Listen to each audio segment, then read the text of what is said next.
हिवाळा म्हटलं की ताज्या ताज्या भाज्यांची रेलचेल आणि मग लोणची तर आपण घालतोच. आवळ्याचं म्हणू नका, लिंबाचं म्हणू नका, मिरचीचं म्हणू नका, तर हिरव्या मिरचीचं लोणचं झटपट होणारं, झटपट मुरणार याची मी तुम्हाला खात्री देते. आणि झटपट केलं तरी 6 महिने अगदी आरामशीर टिकणार याची देखील गॅरंटी आहे. बघा काय दिसतंय, आहा चटकदार. नमस्कार, मी मधुराज रेसिपी मराठीमध्ये तुम्हा सर्वांचं खूप खूप खूप मनापासून स्वागत. ताजा ताजा लोणच्याचा मसाला करणार, घरात जे साहित्य उपलब्ध असतं त्यामध्येच हा मसाला तयार होतो. पण सगळ्यात पहिले आणि महत्त्वाचं, हे लोणचं दीर्घकाळ टिकावं याकरता खूप साऱ्या टिप्स आहेत. त्यामुळे व्हिडिओ इकडे तिकडे फास्ट फॉरवर्ड करत बघू नका, निगुतीने बघा. तर मिरचीचं लोणचं करताना सगळ्यात आधी मिरची कशी निवडायची ते बघूयात. बरं, मी काय म्हणते, मिरचीचं लोणचं तर घालणारच आहोत, पण या ओढणीखाली, ओढणीच्या आत छान आहे ना आपलं पुढचं प्रॉडक्ट आहे. दणदणीत प्रीमियम क्वालिटीचं आहे याची खात्री मी तुम्हाला देते. मस्त वजनदार आहे. बरं, हे काय असेल कमेंट करून नक्की गेस करा. आम्ही यंदाही 5 लकी विनर काढणार आहोत. या शुक्रवारी हे प्रॉडक्ट लॉन्च होत आहे दुपारी बरोबर 1 वाजता. आणि दुपारी 1च्या लाईव्हमध्ये प्रॉडक्ट काय असणार आहे तेही अनाऊन्स करणार आहोत. तर काय असेल प्रॉडक्ट, तुम्हाला काय वाटतं? चला पटापट कमेंट करून गेस करा. शक्यतो अशी ताजी ताजी टणक असलेली मिरची आणि अशी हिरव्या देठाची घ्यायची. जितकी मिरची पिकते तितका देठ आहे ना काळवंडला जातो. आता या हे बघा, ही पिकलेली आहे तर देठ असा झालाय. पण मी ही पण घेणार आहे, रंग छान कॉन्ट्रास्ट दिसेल म्हणून घेतलाय. पण ही आहे ना, ही मिरची आहे, याला पोपटी मिरची म्हणतात. ही कमी तिखट असते म्हणून मी हे घेते. आता यामध्ये खूप सारं पाणी घ्यायचं. दुसरी महत्वाची टीप म्हणजे देठासकट पाण्यामध्ये घालून स्वच्छ अशी धुवून घ्या. आता तुम्हाला हवं असेल तर अर्धी तिखट, अर्धी पोपटी, लवंगी अशी मिरची घेतली तरी चालेल, पण आम्हाला साधारण अशी आवडते. आता तिसरी महत्वाची टीप म्हणजे यातलं पाणी पूर्ण निथळून काढायचं आणि पूर्ण कोरडी करायचं. पाण्याचा अजिबात अंश नको. पाणी त्यामध्ये राहिलं तर मिरचीला बुरशी पटकन येते. ही मिरची त्यातलं पाणी निथळून अशी सुती कापडावर काढायची आणि पूर्ण सुकी सुकी करायची. अजिबात पाणी ठेवू नका त्यामध्ये. आता चौथी महत्वाची गोष्ट, मिरचीचं देठ काढून घ्यायचं. हे असं देठाकडचा पोर्शन काढून घ्यायचं.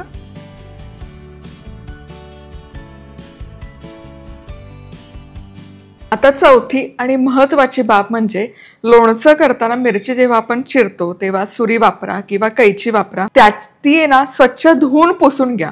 त्याने लसूण चिरलेलं असेल, कांदा चिरलेला असेल, काय होतं ना, ते त्यामध्ये थोडेफार का प्रमाणात होईना जीवाणू असतात त्याच्यावर आणि मग ते त्याच्यात मिसळले जातात आणि मग तुमचं लोणचं टिकत नाही. म्हणून हे स्वच्छ करा. सुरी वापरा, कैची वापरा, स्वच्छ धुवून कोरडं करून घ्या. मिरची चिरताना आहे ना, काही मिरची अशा लांब सडक असतात, तर खूप लांब असतील तर त्याचे असे 3 काप करते आणि मध्ये पण काप करणार. हे करणं गरजेचं आहे कारण इन्स्टंट लोणचं करतोय. हे असं मध्यभागी चीर घातली ना की ते लोणचं पटकन मुरतं. मिरच्या ना सगळ्या अशा छान उभ्या चिरून झाल्या. रेग्युलर चिरल्या तरी काही हरकत नाही, पण या चिरल्या ना की लोणचं पटकन मुरतं. आता पुढची महत्वाची टीप ते म्हणजे कुठलंही लोणचं घाला, ते दीर्घकाळ टिकवायचं असेल तर मीठ हलकंसं भाजून घ्या. आता इतक्या मिरच्या, 100 ग्रॅम मी इथे मिरच्या घेतल्यात, तर त्याकरता 1 चमचा मीठ पुरेसं होतं. हे भाजून घ्यायचं, रंग बदलेपर्यंत भाजायची गरज नाही, पण त्यामध्ये हलकासा ओलसरपणा असतो तो काढून घ्यायचा. लोणच्यात आहे ना 100 ग्रॅम काही असो त्याला 1 चमचा मीठ, हे प्रमाण अगदी परफेक्ट आहे.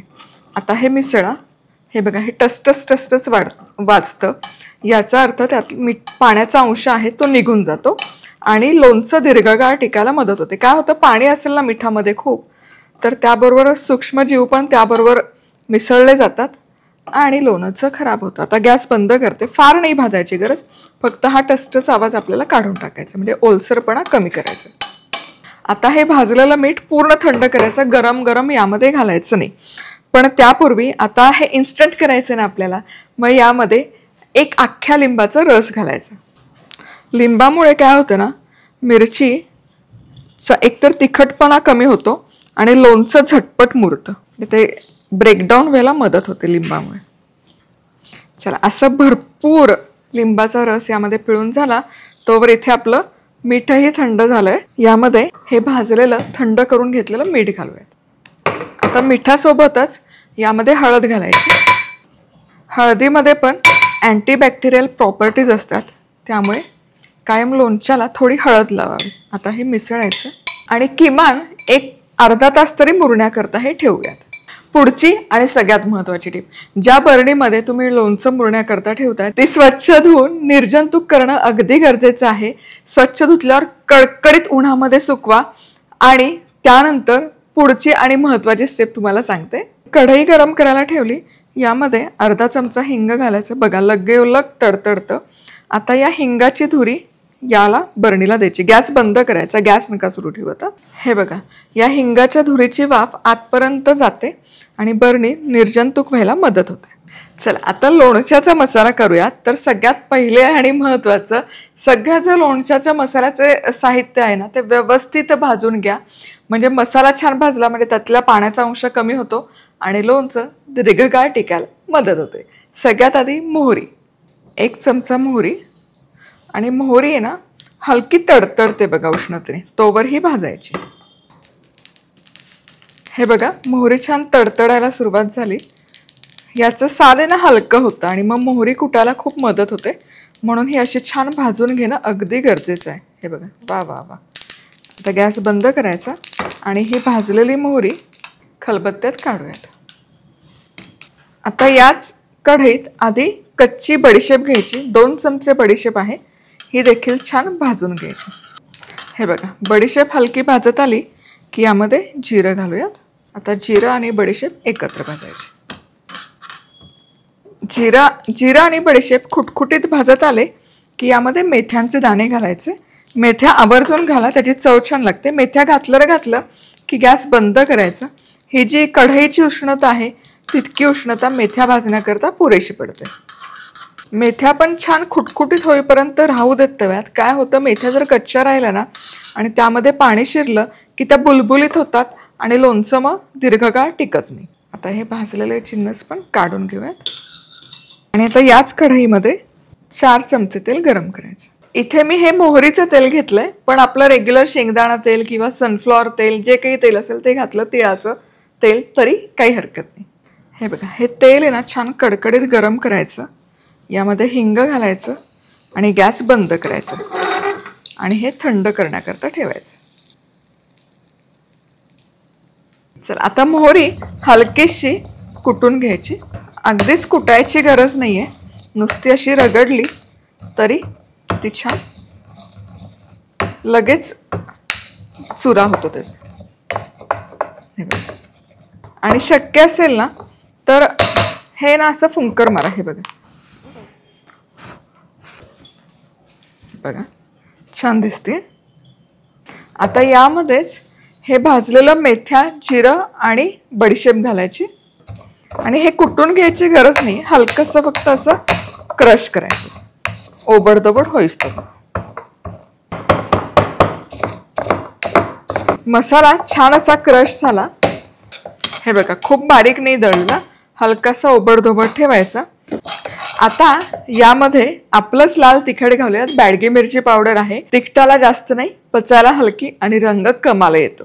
सो चमचाभर madhurazrecipeclub.com इथून तुम्ही ऑर्डर करू शकता. 1 चमचा पुरेशी आहे, त्यापेक्षा जास्त घालायची गरज नाही. ही मोहरीची डाळ जी भाजून भरडून घेतली ही देखील घालायची. हे मसाला मिसळून घेऊया. चला याच्यात काढते म्हणजे दिसायला तुम्हाला व्यवस्थित दिसेल. आणि हा लोणच्याचा मसाला इथे तयार झाला. आता पुढचं ना हा जिन्नस अगदी ऑप्शनल आहे, नाही घातला काही हरकत नाही, पण दिसायला छान दिसतं म्हणून यामध्ये अगदी अर्धा चमचा कलोंजी मी घालते. अनियन सीड्स असंही त्याला म्हटलं जातं. आहा, खमंग असा लोणच्याचा मसाला तयार आहे. हा मसाला तुम्ही कुठल्याही प्रकारचं लोणचं करा त्यामध्ये वापरू शकता. आता पुढे काय करायचं आपल्याला, हा मसाला, ही जी मिरची आहे बघा, आता जवळपास 1 तास झाला लिंबाच्या रसामध्ये आणि मिठामध्ये ही मिरची मस्त मुरली आहे आणि हलकी मऊ व्हायला देखील सुरुवात झाली. आता हा लोणच्याचा मसाला घालायचा आणि हे जे तेल आपण गरम करून घेतलंय हे थंड झालंय. यातलं अर्ध तेल आत्ता या मसाल्यावर घालायचं. अर्धच घाला, सगळं नका घालू, हे नंतर वापरूयात. आता हे सगळा मसाला या मिरचीसोबत मिसळून घ्यायचं. आता जितका लोणच्याचा मसाला केला ना तो सगळा जिरलाय बघा या मिरचीमध्ये, सगळा घातलाय, काहीच ठेवला नाही. लाल रंगामध्ये लाल रंग जेल होतोय. आता आपण हे लोणचं काढूयात बरणीत, म्हणजे तुम्हाला दिसेल किती सुंदर झालंय ते. चला आता यामध्ये लोणचं भरूया. आहा, काय दिसतंय लोणचं झकास. आता हे उरलेलं तेल पण यावर घालून घेऊयात. अगदी महत्वाची टीप आहे, कुठलंही लोणचं करा वरण असं आहे ना थोडं तेल घाला. यामुळे काय होतं, हे वर अशी एक थर आली, लेअर आला तेलाचा, की बाहेरचे जे जीवाणू आहेत, सूक्ष्मजीव आहे, ते या लोणच्यामध्ये शिरकाव करण्यासाठी प्रतिबंध निर्माण करत. आता झाकण लावायचं.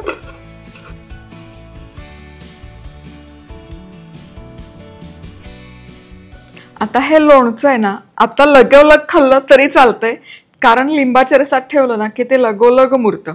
पण आणखी एक 2-3 दिवस मुरवलं तर आणखी छान मुरतं. ही शेवटची आणि महत्वाची टीप आहे. कुठल्याही लोणच्याच्या बरणीला आहे ना असा दादरा बांधा, म्हणजे एक रुमाल ठेवा आणि त्यावर सुतळी बांधा किंवा असा रबर बांधा. यामुळे ना ती अगदी प्रोटेक्टिव्ह होते, छान राहते आणि लोणच्याला बुरशी अजिबात लागत नाही. आणि तुम्हाला जर तुम्ही जास्त प्रमाणात करत असाल लोणचं मिरचीचं, तर रोजच्या खाण्याचं छोटी बरणी ठेवा आणि जास्त आहे ती मोठी बरणी वेगळी ठेवा.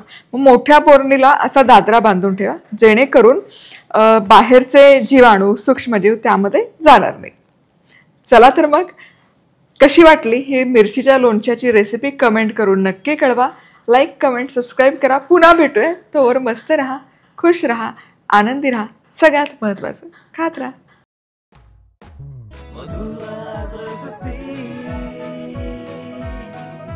मधुराज रेसिपी, महाराष्ट्राची अस्सल चव.